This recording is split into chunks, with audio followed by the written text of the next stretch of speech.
It is that time of the season where we've kind of gotten into full swing of the Dynasty offseason. Teams are starting to kind of check back in. I know in a couple of my leagues, teams checked out kind of through the NFL playoffs, but seems like managers are starting to check back in. And because of that, I wanted to give you guys a video today where I talk about some rebuilding tips because as we log back into these apps, I want to show you guys how the proper way to rebuild is and to maximize your value in your rebuild. And make sure that when you do this, you are going to be able to be a competitive championship roster when it's all said and done. So without wasting any time, let's hop right into today's video and let's talk about my tips on how to rebuild.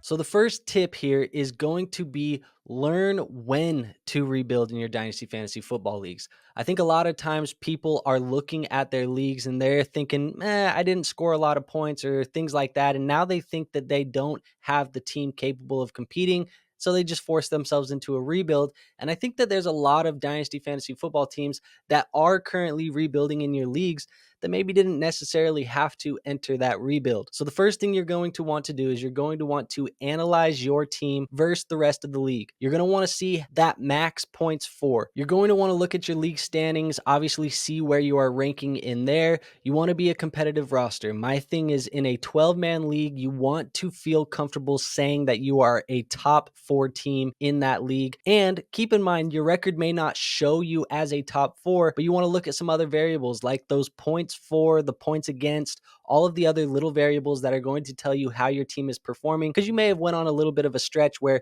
you've scored a lot of points, but you lost a couple games because of some variance in matchups that you played. So you don't necessarily need to force a rebuild if you are a very high scoring team. So just analyze your league, look at those points for, look at the standings, look at all of that stuff, and make sure that you are actually a team that needs to rebuild. And so once you look at that, you recognize that your team is maybe not a top 4 team. You do think it's time to kind of retool and rebuild this roster before you actually start the rebuild. And this is very important because I've seen people do this in Dynasty Fantasy Football leagues before, and it really does put them back in their rebuild. Is make sure you go secure. If you don't have them, make sure you secure your first round picks for at least the next 2 seasons.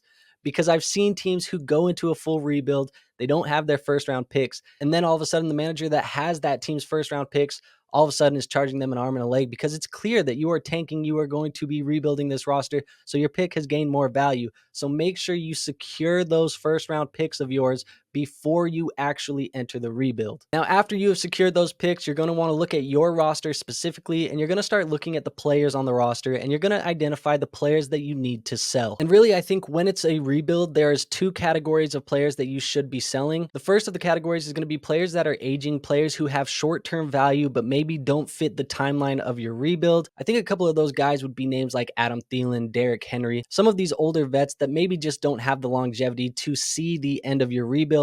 So those assets need to be assets that are traded away off of your roster. And now the second type of player that needs to be traded off your roster is going to be players that are overperforming. Guys that saw significant spikes that are maybe overperforming because of situation, maybe not so much talent. You're going to have to decipher that because sometimes that water gets a little bit muddy. But I think players that would fit this bill is no shade to him. He was very talented. He was very good this year. But I think Kyren Williams, if you had Kyren Williams on a rebuilding roster, yeah, he's young. Yes, he scored a lot of points, but he doesn't fit your rebuild. He is overperforming right now. You can probably get a good value from him if you put him in the trade market. So that is a player that needs to go off of your roster as well. So make sure you're identifying that roster. Make sure you're identifying those older short-term assets and those overperforming assets, and make sure you start getting rid of them. So now you look at your team, you say, I've identified the players that I need to sell, but how do I make sure that I am getting the right price? And first and foremost, I want to say that there's plenty of tools out there that are going to show you different prices. A lot of these being trade calculators across the internet. I would say for the majority of the time, those trade calculators really mean nothing at all, unless there's a specific manager in your league that you know uses or relies on a specific calculator. That is probably the only time that you can use those calculators to your advantage. But other than that, they are really just bumpers on a bowling lane.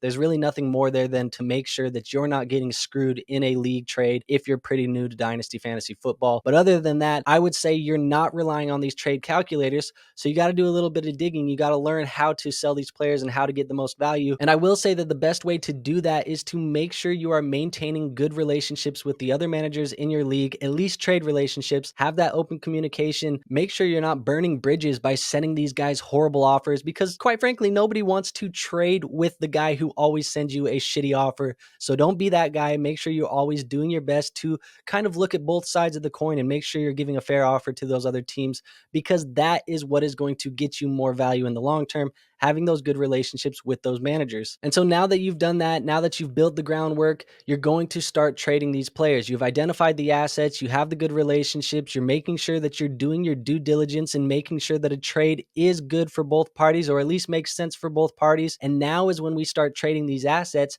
And I would say the first thing that I would be doing in a rebuild is aiming to get multiple assets in your trades. Now, an example of this is maybe you have a Tyreek Hill on your roster. Tyreek is a guy who is obviously going to be very valuable to a contending team, but it doesn't necessarily match the timeline of your rebuilding roster. So what you could do is you could go to a team that's a contender. Maybe they have a guy like Jackson Smith and Jigba. I'm wearing his jersey today. Maybe they have him on their team, and you can get that manager to throw you a future second round pick in the deal. So in this deal, you are getting a young player that still has high upside for your very good player in Tyreek Hill, but you're also getting that future second round pick, which is an asset that is going to continue to gain value over time. And it also gives you two bites at that apple. So when the time comes, you can either use that pick to draft another player to continue adding players to your team, getting depth, adding upside picks. Or if it comes time to use that pick and you decide that you don't want to use that pick, you can trade that for another asset, making sure that you're getting two assets for the price of one that you sold. And I think that's one of the best ways to gain value on a rebuilding team, especially if you're going to be trading for those picks, because keep in mind, those picks are not scoring points for you in a rebuild. And like I said, that's the best way to do this, because you are liquidating those older or overperforming assets into multiple assets, and assets that are not going to score you points, or they will score you points, but fit your timeline and have high upside. And when you're trading for those draft picks, it's very important to understand the life cycle of draft picks in Dynasty Fantasy Football, and when they gain the most value and when they lose the most value. We all know that the most valuable time to sell draft picks is going to be during that NFL Combine to your rookie draft period. That is when the rookie hype, the buzz, it is in full swing. Everybody wants a bite of that apple. They want the new fresh rookie on the town. And so people are willing to pay more for a rookie pick in the offseason. But when you get to the regular season, obviously this is the time of the year when everybody wants to score points. Those future rookie picks, they don't hold as much value because people want to sell them to get players that are going to score them points today. And so you need to understand that life cycle of the rookie pick. So while you are in a rebuild, the best time for you to be buying those future picks is in the regular season of your fantasy football year. Buying as many of those picks and liquidating as many of those older, aging, overperforming assets as you can during the regular season is going to set you up for success in the offseason, because if it comes time to that rookie draft and you decide you do not want to use those picks, you can sell them for better players in the future, and you're going to gain value on those transactions. And like I've continued to mention, gaining value is going to be the quickest way to expedite a rebuild, because the only way to improve is to get better assets, and the more value you gain, the better of asset you can buy.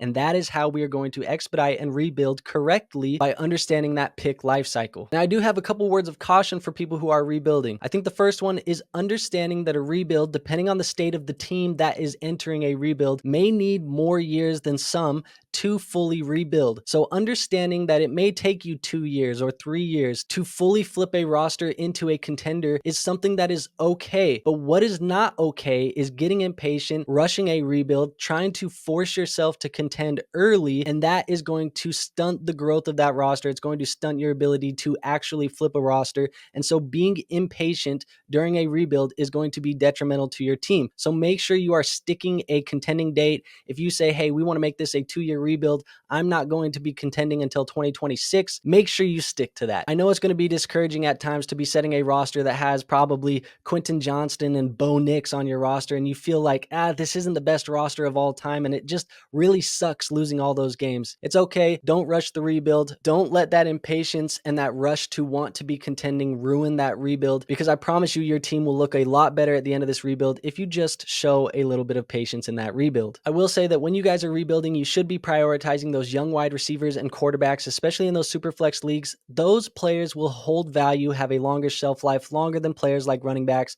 I think we should always be liquid with these running backs. We never want to be tied down. It doesn't matter how young the running back is, how good the running back is. Their shelf life is just shorter. We've seen that happen on the NFL field and in our Dynasty Fantasy Football leagues. So those should always be the last piece that we put together on a rebuild. And I would say really for the majority of the time you are rebuilding, you should really not be worrying about the running back position at all. So always make sure you are using those to get those young wide receivers, those young quarterbacks, or liquidate into future draft capital that is only going to gain value over time. So as I've said today, make sure that you guys are going to liquidate those assets, getting those 2-for-1s when you have an older veteran and getting a young good player with a draft pick. That is only going to help you in the long run. So make sure you're doing things like that and sticking to the plan of the rebuild. Never rush the rebuild. And if you do all of these things successfully, I promise you that when it is all said and done, you will have turned that ugly, dirty, non-contending roster into a beautiful championship caliber team. And if you enjoyed today's video, make sure you go ahead and hit that like button. It is the best free way to show our channel some support. And also make sure you guys are hitting that subscribe button and the notification bell. That way you guys never miss a future video when it does come out. But with all of that being said, I have nothing else for you guys today. I will see you on our next video. But until then, peace out.